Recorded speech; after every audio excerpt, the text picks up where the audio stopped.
எங்களுக்கு ஒரே ஒரு இஷ்யூ தான் மேடம். அது உங்க பக்கத்தில் இருக்கிற எம்எல்ஏ எங்களுடைய ரெகுலர் அன்னபூர்ணா கஸ்டமர் வர்றப்பெல்லாம் சண்டை போடுறாங்க அந்த அம்மா கடையில. ஏன்னா எங்களுக்கு நீங்க ஸ்வீட்டுக்கு 5% வச்சிருக்கீங்க ஜிஎஸ்டி, இன்புட் கொடுக்குறீங்க. ஃபுட்டுக்கு 5% வச்சிருக்கீங்க, இன்புட் கிடையாது. இந்த காரத்துக்கு 12% வச்சிருக்கீங்க. அடுத்தது பேக்கரியில பாத்தீங்கன்னா பிரெட்டும் பன்னும் விட்டுட்டீங்க. மீதி எல்லாத்துக்கும் அப் டு 28% வச்சிருக்கீங்க.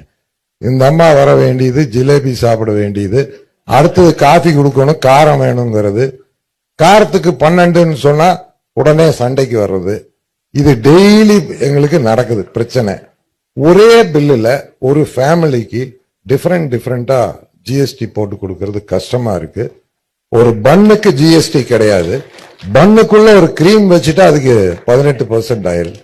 கஸ்டமர் என்ன சொல்றாரு, நீ கிரீமையும் ஜாமையும் கொண்டா நானே வச்சுக்கிறேங்க. கடை நடத்த முடியல மேடம். அதனால ஒன்னா எல்லாத்துக்கும் ஒரே மாதிரி ஜாஸ்தி பண்ணிருங்க. இல்லன்னா இன்னொன்னு, இதே அம்மா உங்க எம்எல்ஏ அம்மா தான் இதெல்லாம் பண்றதுங்க. அவங்க எங்க தொகுதியில் இருக்காங்க. கடையில வடநாட்டுல அதிகம் ஸ்வீட் சாப்பிடுறாங்க, அதனாலதான் அம்மா இங்க அதுக்கு 5% காரத்துக்கு 12 பண்ணிட்டாங்கிறாங்க. நான் சொன்னேன் இல்லைங்க, அப்படியெல்லாம் இல்ல. தமிழ்நாட்டுல ஸ்வீட் காரம் காஃபி அப்படிதான் போகும்.